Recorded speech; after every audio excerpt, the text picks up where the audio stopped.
लोग को science craze classes में स्वागत करते हैं। जैसा कि हम लोग पिछले वीडियो में पढ़े थे स्टेट ऑफ मैटर, ठोस द्रव और गैस के बारे में, उस वीडियो में हमें आपने बहुत सारा प्यार दिया, इसके लिए मैं बहुत बहुत धन्यवाद करता हूं।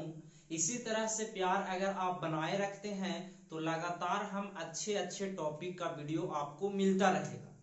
तो आज हम लोग देखेंगे फेज चेंज ऑफ मैटर, पदार्थ के अवस्थाएं में परिवर्तन।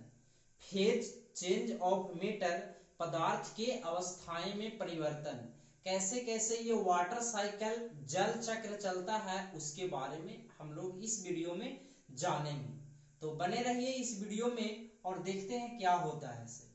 सबसे पहले इसको फिगर से आपको कुछ ना कुछ जरूर माइंड में लग रहा होगा। ये हमने ठोस पार्टिकल को दर्शाया है, ये हमने गैस को उड़ते हुए दर्शाया है, और इसमें हम द्रव पार्टिकल्स को दर्शाया यानी द्रव को दर्शाया है। इसमें ठोस को दर्शाया है, इसमें गैस को और इसमें द्रव को। क्लियर हो रहा होगा।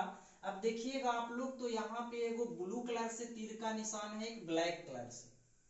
तो इस तीर के निशान के मदद से हम इतना बड़ा बड़ा टॉपिक को इतना आसान भाषा में समझेंगे कि अगर ये फिगर आपका माइंड में याद हो जाता है तो ये सब जो डिफिनेशन है रटने की जरूरत कभी नहीं होगा। ऐसा आप एकदम मान के चलिए 110%।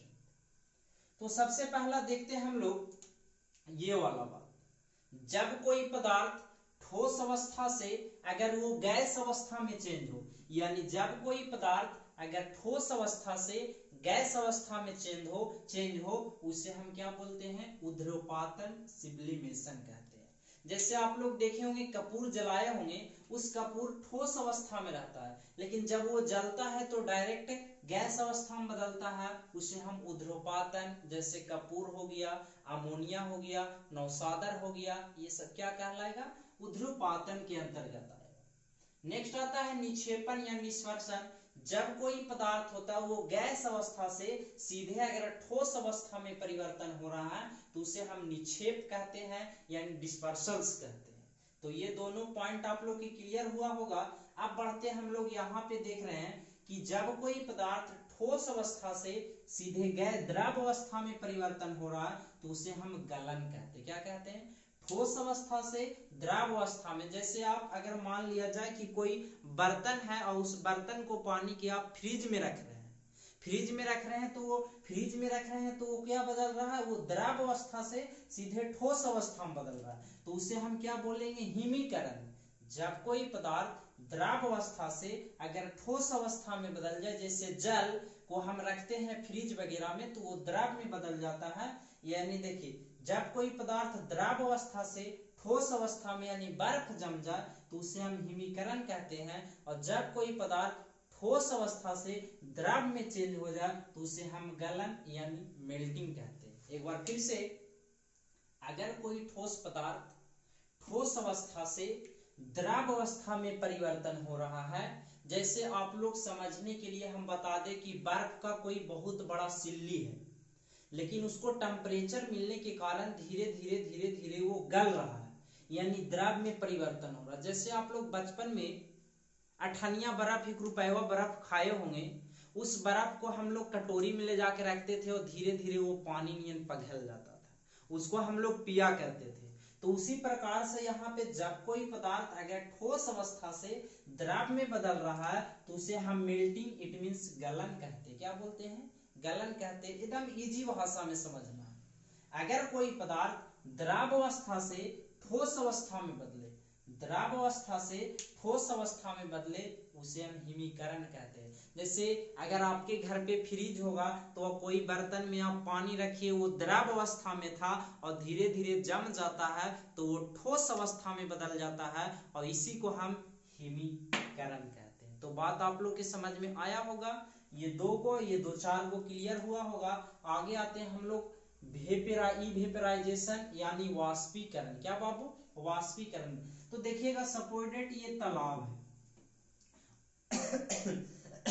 अब इस तालाब में पूरा पानी भरा हुआ है और यहाँ सूर्य के प्रकाश रोशनी पड़ने के कारण ये पानी धीरे धीरे वाष्प के रूप में परिवर्तन हो रहा है, यानी वाष्प के रूप में ऊपर उड़ रहा है। जैसे घर पे अगर आप खाना बनते देखे होंगे और किसी बर्तन में हल्का फुल्का पानी रहे और नीचे से टेम्परेचर पड़ रहा है, ये ज्वलन पड़ रहा है, तो वो धीरे धीरे वाष्प बन के ऊपर उड़ जाता है।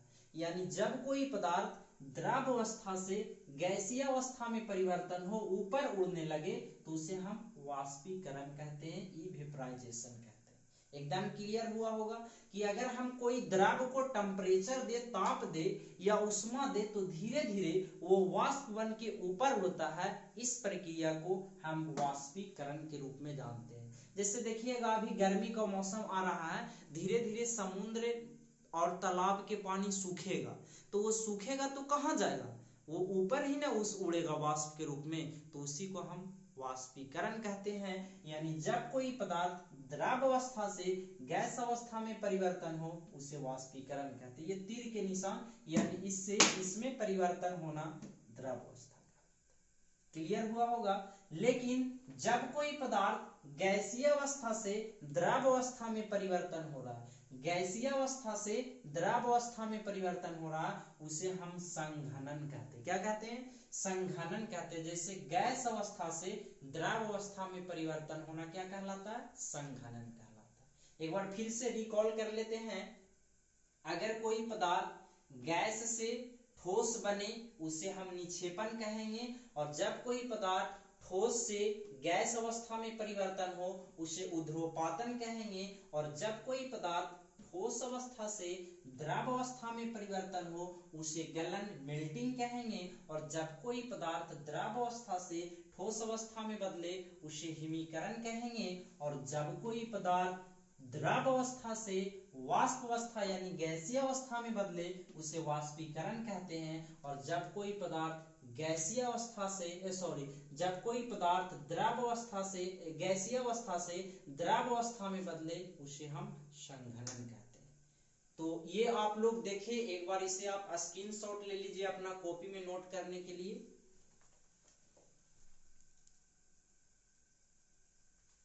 स्क्रीनशॉट ले लिए होंगे।